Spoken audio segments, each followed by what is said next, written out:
Hi guys, and welcome to our 6th ingredient box. Today we've got a lovely summery dish of Guinea fowl with turnips and baby gem lettuce. So we'll start off over here. We have a crown of Guinea fowl. And the crown is the 2 breasts left on the bone, and what we've done here is we've just brined it for 24 hours in a salt solution. So we're going to roast that on the bone. Here are the legs of the bird. And what we've done here is we've just salted them and then cooked them in oil, this process called confit. All you got to do is reheat these in the oven. Some Cornish Gouda. This stuff's amazing. We use it at the restaurant. It's we almost use it as a Parmesan replacement. It's delicious. That's going to go with these beautiful baby gem lettuces, which are grown by Mark Cox over at the Epicurean, one of my favourite restaurants. And all we've done is compress them in a marinade, like a Caesar dressing almost. So we'll dress those with the Gouda. A little bit of sauce, made the bones of the guinea fowl. These are the lovely tops of the turnips. They've got a beautiful mustardy taste and really delicious. Always worth keeping those. Then over here, a puree made out of the turnips. Let's head over to the kitchen and pop it all together. Okay guys, so the first step in this process is going to be sorting out these guinea fowl legs, okay? So luckily you've got a bit of this delicious fat here that they've been cooked in. Confying is a way of preserving. It was set up, I think it was by sailors, where you'd salt something and then cook it in its own fat, and it's a preservation technique, but it also tastes delicious. We're going to pop these into this roasting tray. I've preheated my oven to about 160 degrees. You don't want to cook these too hard because they'll lose that delicious moisture which the salt and the slow cooking has managed to maintain. So first things first, scrape the bag back, not wasting anything. Make an incision, and I want the whole kit and caboodle going straight into this lovely roasting tray. Now you'll notice that I've put the fat in there as well. That's a delicious thing. You don't want to lose that. And then I'm just going to trim up the legs a little bit, just so that when they come out, you've got a nice, neat portion. So with my knife, I'm going to just go round the thigh bone like that, make a little circular cut, and hopefully slip it off. And pop him skin side down again, and repeat the process with the other leg.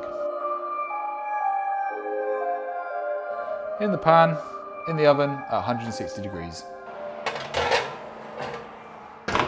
So now on to this crown of guinea fowl. So we've taken the legs off, we've cooked them separately. Now that's a really important point to consider when you're cooking a bird, that the legs will take longer to cook. So if you're looking to achieve a perfect cuisson, which is the how cooked something is, on a breast of a bird, it's always best to remove the legs and cook the breast on the bone separately.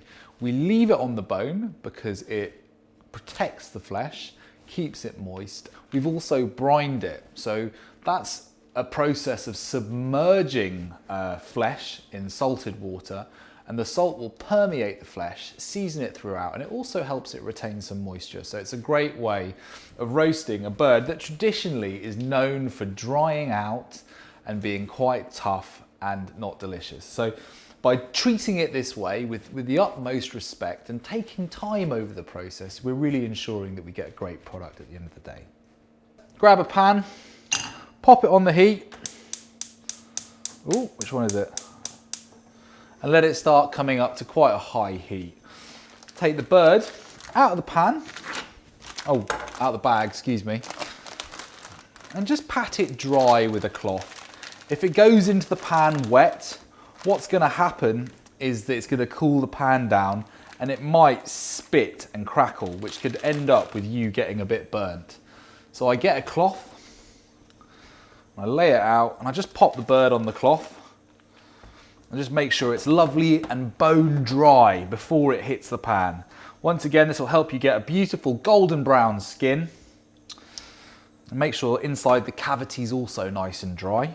You can use a disposable cloth if you want to. I try not to use them because it's a bit wasteful. Just make sure this goes straight into the washing machine and doesn't get glasses polished with it. So making sure it's really dry all over. And the great thing is about brining is you don't need to season the bird. It's already got salt in it. We're just gonna colour it off and then roast it in the oven. So before we pop the bird in the pan, I just want to give the skin a bit of an oil. I'm trying not to use too much oil in this process because guinea fowls have a tendency to spit. And I've seen some pretty nasty burns from it. So I find by oiling the skin, you reduce the amount of oil you actually need in the saucepan. So that'll stop the skin from sticking, okay? So it's not been seasoned, it's oiled up. I want to make sure, having a look at how the oil's moving around the pan, there's a good amount of heat in there.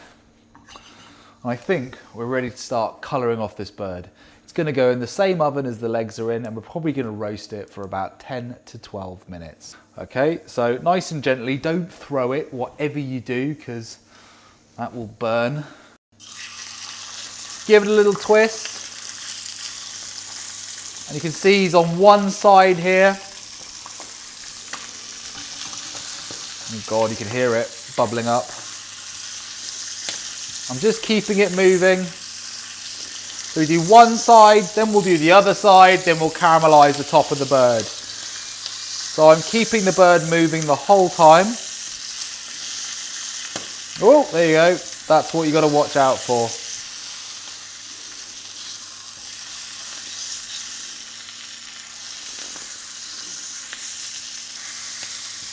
Now I've popped it up onto its top side. Look at him, he just sits nicely like that, doesn't he? And now onto the other side, you can see that lovely golden brown skin starting to crisp up there. I'm just going to grab a spoon. So as you can see, I just popped a spoon in straight into the cavity like that, and that's a good way of moving it around once it gets too hot. Right, let's have a look at him. There you go. A really nice golden brown crown of guinea fowl. That's just what you're looking for. Goes without saying, it's obviously raw in the middle, but cooking him this way, you're going to get a great product. So I've got an oven-proof pan here, which is pretty useful. So you could cook it straight in this pan. So if you were going to roast it in this pan, I would suggest trying to stand it up like so. By doing that, the breast is not really in direct contact with the metal. So what that means is that you're not going to overcook any of it.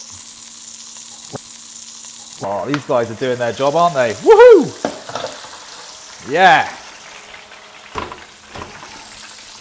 So you've got, oh, this is all good things are happening here, my friends. Now, at this point, what I'd say is in this pan, you've got guinea fowl P1 goodness. Keep it, make sure you roast potatoes in it because that is an utter thing of joy. Right, so I'm gonna, as carefully as I can, pop him down in the same roasting tray. I was looking at these legs and I'm wondering if they need a flip. So, yeah, you go, darling. You can see just by trimming up that bit of meat there, we've made sure we've got a very beautiful product. Right, so guinea fowl, the legs, oven 10 to 12 minutes, just depending on the bird. It's going to rest again after that. The oven's at 160 degrees, so let's pop it in. I'm holding the bird as I go. Try to make sure it doesn't get knocked over, nice and gentle. Guys, we're just going to quickly get our emulsion ready. So this is a mix of butter and water. All we're going to do is bring it up to the boil, season it, and that's what we're going to cook our turnip tops in. It's a great way of cooking green vegetables because it seasons them, keeps them full of their juices, and butters them at the same time. It's how I cook vegetables in the restaurant. So pop your pan with butter and water on the heat and just let it come up to a boil. We've got our emulsion coming up to the boil over there. I just want you to get another saucepan and get your guinea fowl sauce in it ready to go. We're going to bring it down a little bit, and then when we've rested the bird for 10 minutes, we're going to pour a lot of juices from the bird into the sauce to make a beautiful split dressing. Slice your bag open. get the sauce in a pan, pop it on the heat and let it start coming down nice and gently. Okay guys, so the timer's just gone off, our emulsion's there, our sauce is hammering along very well. I'm just gonna pop a pan of water on the heat over here, and that's what we're gonna heat our turnip puree up in. In the meantime, let's have a look at this bird and see how we're getting on. Yes! Now, that is a good thing. These lovely crispy guinea fowl legs, but they are still full of moisture and juice. And now with my knife, what we're gonna do is we're gonna check the cuisson of the bird. First things first, I have a feel, and because I've been doing this for quite a long time, I know that bird's there. But if you're a bit unsure, because it seems to have cooked quite quickly, don't worry. Slide a knife in at the front of the bird, right in next to this part here. You just want to leave it there for about 10 seconds. Pull it out. Yeah.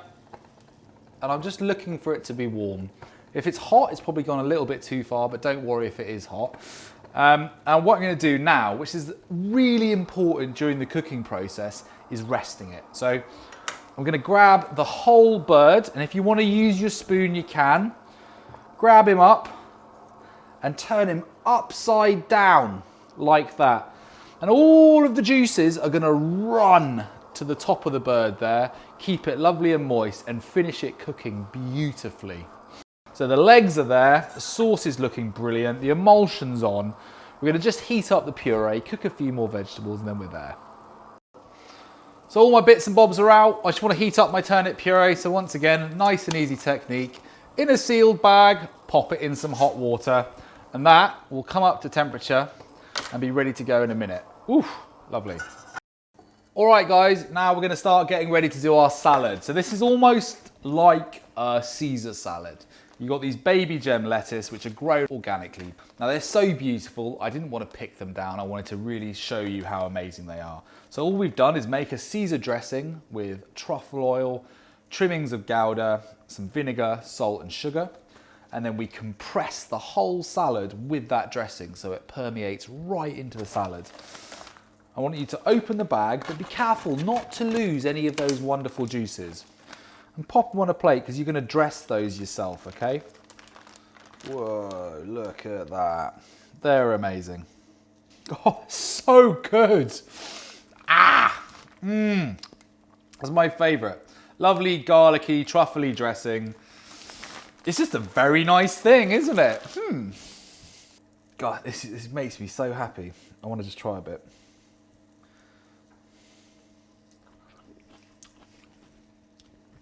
Oh, man. So yeah, that's going to be fantastic. So then, take your Gouda out of the bag. Sorry, I'm a little bit speechless. This is just very delicious, and it's so unbelievably simple, but it is so good. So your Gouda is there, your salad leaves are there. Now what we're going to do, you've got that ready to go. So that's your mise en place. That's your preparation. I've got a really fine cheese grater, which we call a microplane in the restaurant. A normal cheese grater will suffice perfectly well. Let's carve this bird. I'm going to show you how I do it in the restaurant, okay? So grab him over. He shouldn't be too hot. He's had about 10 minutes resting. And I'm going to stand him up like that, okay? So what I'm looking at is the bone there that divides the breast. And I want to firstly, so we're going to do the right hand side first. With one quick movement, we're going to go from the top to the bottom and trying to make sure you're on one side of the breast, okay? So down like that, okay? So I've gone straight through the beast and I've hit the bottom there, and I can see this meat is utterly perfect. And then rather than going round and hacking with my knife, I'm just going to make another cut along here, okay? So like that, and you can see what we've done is we've separated off the breast. And now I'm just going to, with a knife, work it, separating off. And what you'll see is that when you come to take the breast off, you've got this beautifully trimmed up breast. There he is. And you can see the breast there. Now, it's ever so slightly pink, but that's all right. You want that with poultry. Lay him down and just trim him up a bit. Have a taste. That is delicious.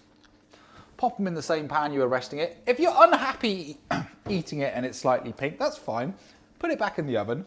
But I can assure you that this is, perfectly safe, and it's how we should eat poultry. A beautiful, lovely breast. Now, this guy here, delicious stock. All you've got to do is pop it in some water with a bit of garlic, some aromats, and that's going to make you a great stock. You then season it up with some soy sauce and put some noodles in it. There you go, ramen, done. Let's cook these leaves and dress the whole plate. So, with the leaves, we've got our emulsion here. We're just going to mix them in like that, very quickly. And they're cooked in a matter of minutes, matter of seconds. Right, we take them out now. That is ready to go on a plate, okay? So, carved guinea fowl, crisp leg, hot puree, sauce, leaves, salads over there. Let's head over and dress the plates.